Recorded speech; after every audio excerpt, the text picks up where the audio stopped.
That I've been assigned. This is the one. All of this prep work has gotten us to this particular proverb here, Proverb 19, verse 20. Listen to counsel and accept discipline, that you may be wise the rest of your days. Can anyone tell me what kind of parallelism is being used here, just for fun? Listen to counsel and accept discipline, that you may be wise the rest of your days. Very good. You tell a college student when you hear one. Very good. Synthetic parallelism. Very good. Synthetic parallelism. The second line completes the thought stated in the first line. Oh, and notice there was no coffee, just sugar. So in this proverb, the idea is that the wisdom, remember that skill, that skill, ability, okay? The wisdom necessary to reform your life or to complete your life is gained by cultivating two disciplines.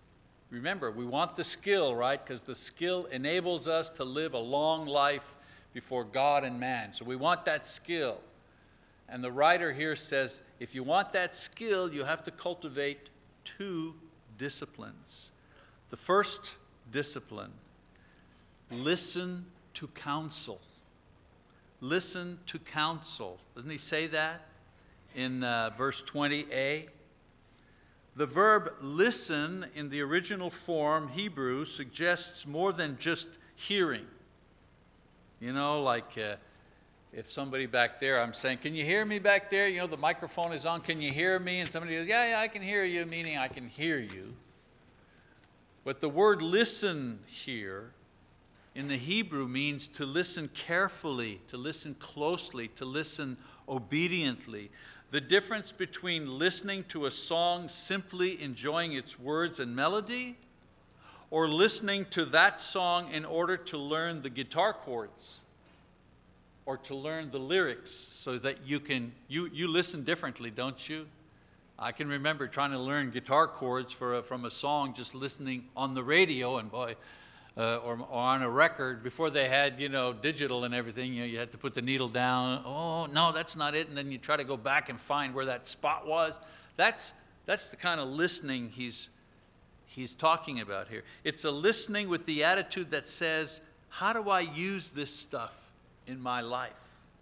It's a listening with the notion that this is something that I need or that I must do. It's a listening with the understanding that the one speaking has something worthy to teach me. It's the same word that is used in Proverbs 7:24, where it says, now therefore my sons, listen to me and pay attention to the words of my mouth. What kind of parallelism is that?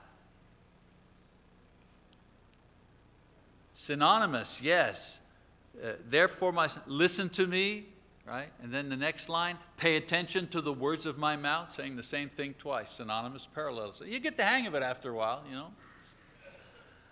So Solomon says that listening in this way cultivates wisdom and skill, the ability to live before God and man in a successful way. Of course, this is only half the equation, active listening. He also mentions the other part of this discipline has to do with what you're actively listening to. He says, listen to counsel. Literally, to listen to advice. Now, we receive advice from all kinds of sources, right? But not all advice is equally valuable. In the context of Proverbs, the advice or the counsel has specific sources and specific purposes. There are sources that provide true wisdom as far as the proverb writer is concerned. These are, first of all, God himself. So he says, listen to counsel. Which counsel? Well, first of all, God's counsel. The fear of the Lord is the beginning of knowledge. Fools despise wisdom and instruction. Okay, antithetic. Says one thing in one line, says the opposite in the second line. All right? And so fear is respect or listening carefully, listening to God with the purpose of understanding and doing what he says. So that's one source of counsel that is common in Proverbs. The other source of counsel, parents. I know, in our society, if you look at the media and the movies and this and that, it's the children that are smart, right? It's the parents that are dumb or don't know and they got their life messed up. And it's the kids that are smart. Or worse, it's the dog that's smart. It's the dog that brought us all together and solved our problems. Or the alien that did it. But never the parents. And especially not the father. He's the worst, bumbler. That's our society. But in the scriptures, the counsel that counts is the counsel that comes from God and that comes from parents, both parents. Hear, my son, your father's instruction, and do not forsake your mother's teaching. Synonymous parallelism. So the task of providing counsel leading to wisdom has been given to parents. God has put this responsibility in the hands of the parents. And it doesn't matter what the screenwriters in Hollywood say. It's still the way it is. Fathers should never be embarrassed for saying, "'Cause I said so." And mothers should never be embarrassed in front of their children, no matter how, quote, sophisticated they think they are, in saying, "Because I said so." Because I'm your mother or I'm your father, according to my wisdom, according to my life, according to my experience, according to my responsibilities. This is the way we're going to handle this here. That's still a valid thing. Now, parents, of course, enlist the help of schools and various experts, music, sports, whatever, to train children in learning certain skills. But how to be wise before God and man, this is still the task of parents. Now, there was a time when the spiritual and moral values held by most people in this nation, and I mentioned this before, was mirrored in the schools. What you taught your kids at home, pretty much your teachers taught your kids in school. Unfortunately, that's not the case in many places now, so parents, especially Christian parents, have to make a greater effort to instill and maintain this kind of wisdom, the wisdom of Christ in their children. And of course, this is where the church can be helpful. We can provide instruction for the adults and their children. Sunday, Wednesday classes, VBS activities. All these young people have been baptized. Do you think that just happened out of thin air? All of a sudden? Isn't it strange that it coincides with the hiring of a youth and family minister who pays attention to them, who teaches them during the week and during the summer vacation? The boys come, they hang out, and they have a Bible class on Tuesday mornings. And then they hang out and play and do all kinds of stuff together. And then on the weekends, they go to a youth rally. And on Sunday night, they do an area-wide and then a lock-ins. And does that not seem coincidental to you? As we have poured attention, money, resources into our own children, that our children are now beginning to accept Christ at a faster rate than they have been in the last couple of years. So the church, is focusing on children. They're the next ones to take the leadership in the church. And so please don't ever begrudge the money we spend on camps and retreats and family ministry, whatever, all the things that we do to teach everyone, even the toddlers. Even the babies, right? Because the Bible says from an early age, not from when you were a teenager, from an early age, Paul says, you have known the holy writings that are able to make you wise unto salvation. Key word there, early age. So all of these things provide the counsel and advice that Christians need to listen to in order to cultivate the wisdom necessary to live a skilled life. Paul says to Timothy, as I just mentioned, I just quoted that scripture a little prematurely, but there it is there. So Solomon writes that the wisdom necessary to lead a skillful and wise life before God and man comes as we cultivate two skills, the first of which is to listen to counsel. The second skill that we cultivate is we accept discipline. Now, other words for the word discipline are chastening, correction, warning, instruction, reproof. All the good counsel in the world is useless unless a person has also developed the ability to be disciplined, to be taught. I mean, I've seen a lot of young people who had tremendous talent, but they were lacking one thing. They were unteachable. They were unteachable. You couldn't teach them. Why? Because they wouldn't, they knew everything. I remember one teacher speaking of a young boy, a young child, who's extremely bright, way ahead of the curve for reading and math, a shoe-in for the gifted program, all that kind of stuff. But his form teacher, when meeting with the parents, said, he has all of these skills, but he's only lacking one thing. He can't sit still for a minute to listen to instructions. So I can't recommend him for the gifted program. He has all the talent, but he's lacking the one thing that will enable him to receive all the good stuff that we have to give him. He will not take instruction. So a lot of times a young person has raw ability and natural skills, but is unteachable because of pride, because of stubbornness. And I'm a parent like you. I'm not laying guilt trips, but the number one job of parents teaching young children, you know what it is, right? When I say no, I mean no. That's the number one job. You want to shrink it all down? Not too many young parents here, but you older ones, you know what I'm talking about. If a kid can finally learn, when I say no, when mom says no, it's no. Today, tomorrow, next week, it's no. Don't go to your dad, don't go around to your grandma. It's no, and that's the way it's going to be. No. But because you have to say that 10,000 times and it gets old and wearying, we cop out, right? We give up, we give in. Because if they don't learn the discipline of receiving instruction and discipline from us, you know who else is going to teach them? The cops, the jailer, the government, welfare people. Very important.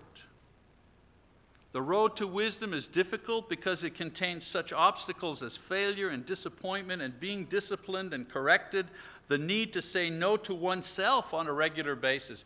What are we doing as parents? We're teaching our children so that eventually they'll be able to say no to themselves. I heard a great thing a little while back, a couple of months back. Someone says, I tried to say no to myself once a day. I tried to say no to myself once a day. It sounds easy, right? Except when Sarah brings in the donuts to the office, or somebody.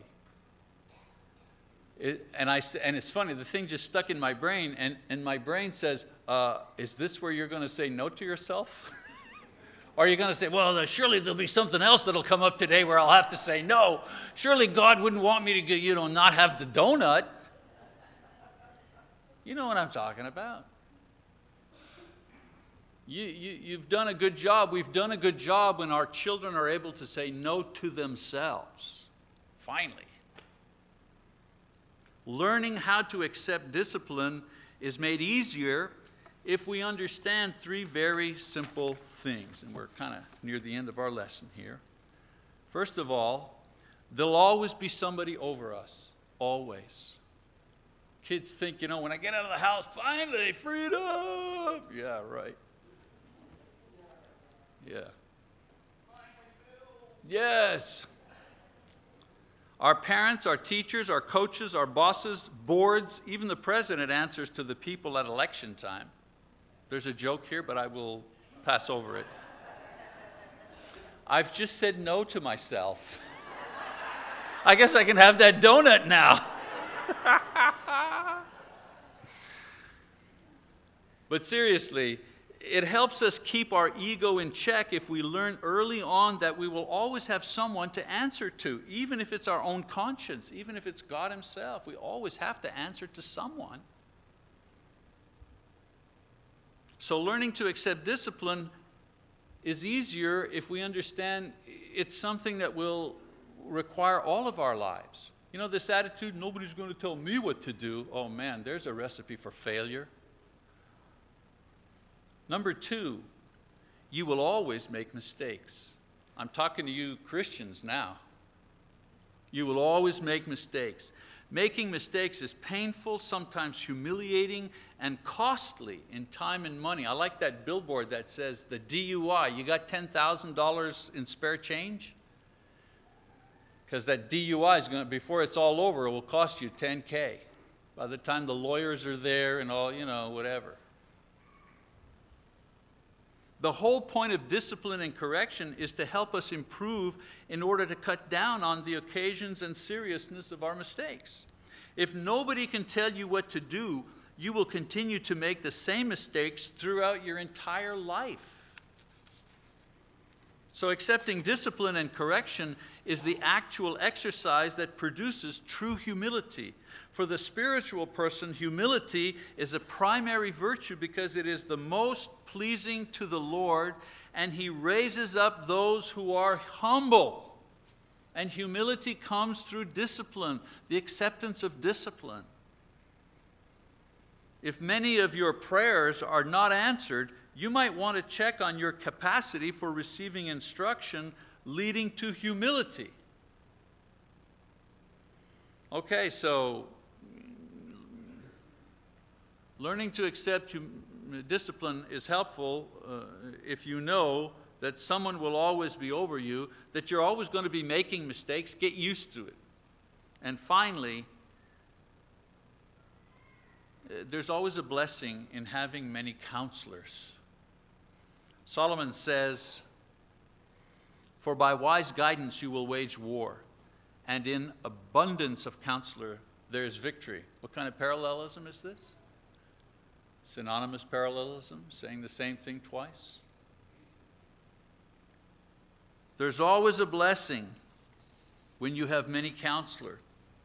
The problem with the one who can't receive discipline is that he only has one counselor, himself.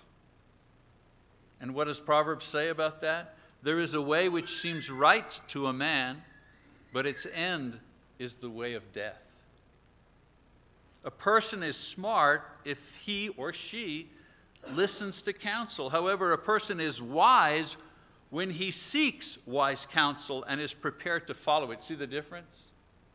You're playing it safe if you listen to what people tell you. But you're growing in wisdom if you actually seek out people to give you advice, to give you counsel. This is why God created both a man and a woman, so that together they could find God. This is why there are 12 apostles and not just one apostle. This is why there must be at least 2 elders for every congregation. There is wisdom, and one cultivates wisdom when one recognizes the value of other people's opinions and teachings, and especially other people's rebuke and correction. Some of the most valuable and life-changing influences in my own life began with me acknowledging that I was wrong and somebody else was right. And that's never easy. That is just so painful. So let's summarize, shall we? Here we are, another VBS week in front of us. the opportunity for ourselves and our children to listen to the counsel of God presented in lessons and stories and activities and songs and games. The question is, will we accept the discipline necessary to really listen with a view of learning and obeying and demonstrate that spiritual discipline? And how do we put forth that spiritual discipline?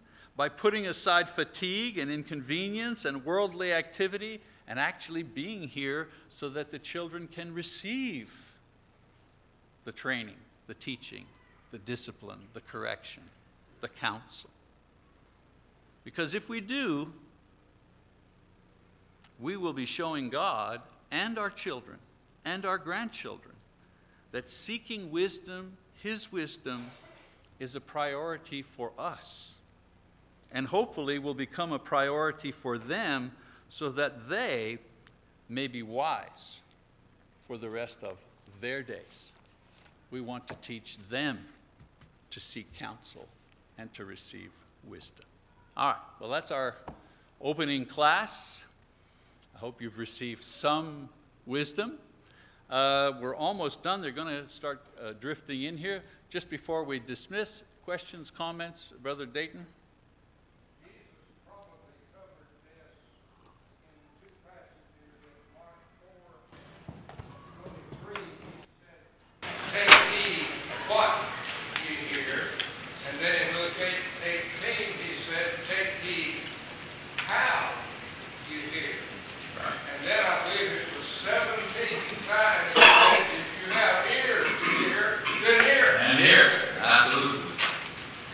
I appreciate everybody coming out and taking the class. We're going to take a break. Any announcement, anything I have to do before we kind of dismiss, Marty, that you know of? I think the kids will be back here in about 5 minutes or so to finish up their program. So let's not go to the front. Let's leave the front open for them, all right? Mike, did you say?